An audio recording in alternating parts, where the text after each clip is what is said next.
जिन्हें भगवान पर विश्वास नहीं, वो इस कहानी को एक बार जरूर सुने। वृंदावन शहर में एक वैद्य थे, जिनका मकान भी बहुत पुराना था। वैद्य साहब अपनी पत्नी को कहते कि जो तुम्हें चाहिए एक चिट्ठी में लिख दो। दुकान पर आकर पहले वह चिट्ठी खोलते, सामान के भाव देखते, फिर कान्हा से दुआ करते कि सांवरे, मैं केवल तेरी इजाज़त से तुझे छोड़कर यहाँ दुनिया में आ बैठा हूँ।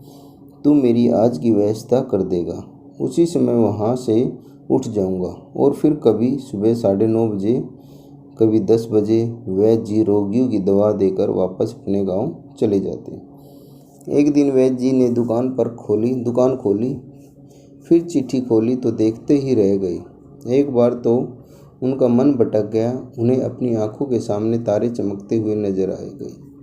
लेकिन जल्दी उन्होंने अपने मन पर काबू पा लिया। आटे, दाल, चावल आदि के बाद पत्नी ने लिखा था, बेटी के दहेज का सामान लाना है। जी कुछ देर सोचते रहे, फिर बाकी चीज़ों की कीमत लिखने के बाद दहेज के सामान लिखा। ये काम मेरे कान्हा का है। कान्हा जी जाने 1-2 मरीज आए थे, उन्हें वैद्य जी दवाई दे रहे थे। इसी दौरान एक बड़ी सी कार उनकी दुकान के सामने आकर रुकी। दोनों मरीज दवाई लेकर चले गए। वह साहब कार से बाहर निकले और राधे राधे करके बेंच पर बैठ गए।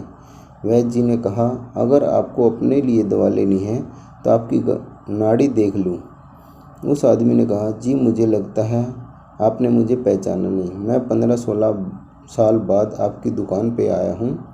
आपको पिछली मुलाकात की बात सुनाता हूँ, फिर शायद आपको सारी बात याद आ जाएगी। वैद्य जी, मैं 5-6 साल से इंग्लैंड में रहता हूँ। इंग्लैंड जाने से पहले मेरी शादी हो गई थी, लेकिन अब तक बच्चा नहीं हुआ। यहाँ भी इलाज किया और इंग्लैंड में भी करवाया, लेकिन हमारी किस्मत में शायद बच्चा नहीं था। आपने कहा था मेरे भाई अपने भगवान से निराश ना हो, याद रखो उसके खजाने में किसी चीज़ की कमी नहीं है। औलाद, माल, धन, दौलत और खुशी, गम, जीवन, मृत्यु सब कुछ उसी के हाथ में है। किसी वैद्य के हाथ में कुछ भी नहीं है। अगर औलाद होनी है तो मेरे सांवरे के आशीर्वाद से ही होनी है। औलाद देनी है तो उसी ने देनी है। मुझे याद है तुम बातें करते जा रहे थे और साथ साथ पूड़ियाँ भी बना रहे थे। फिर आपने मुझसे पूछा कि तुम्हारा नाम क्या है। मैंने बताया कि मेरा नाम सतीश है। आपने एक लिफाफे पर कान्हा और दूसरे पर राधे लिखा। फिर दवा देने का तरीका बताया। लेकिन जब मैंने पूछा कि कितने पैसे, आपने कहा बस ठीक है। मैंने जोर डाला तो आपने कहा कि आज का खाता बंद हो गया है।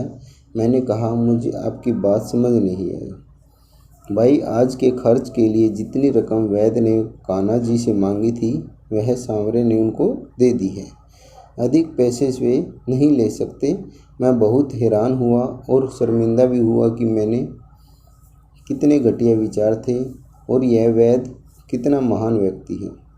मैंने जब घर जा रहा था, पत्नी को दवा दिखाई और सारी बात बताई तो उसके मुंह से निकला, वो इंसान नहीं कोई फरिश्ता है और उसकी दी हुई दवा हमारी मनोकामना जरूर पूरी करेगी।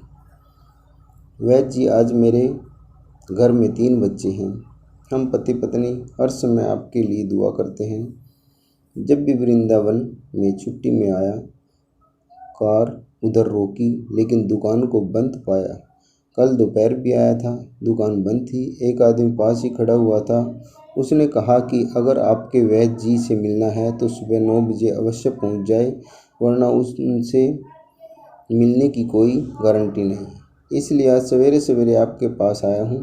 वैद्य जी, हमारा सारा परिवार इंग्लैंड में बस चुका है। केवल एक विधवा बहू अपनी बेटी के साथ वृंदावन में रहती है। हमारी भांजी की शादी इस महीने की 21 तारीख को होनी थी।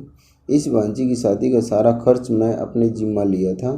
10 दिन पहले इसी कार में उसे मैंने पानीपत अपने रिश्तेदार के पास भेजा कि शादी के लिए जो चीज़ चाहे खरीद ले। उसे पानीपत जाते ही बुखार हो गया, लेकिन उसने किसी को नहीं बताया। बुखार की दवा खाती रही और बाज़ारों में फिरती रही।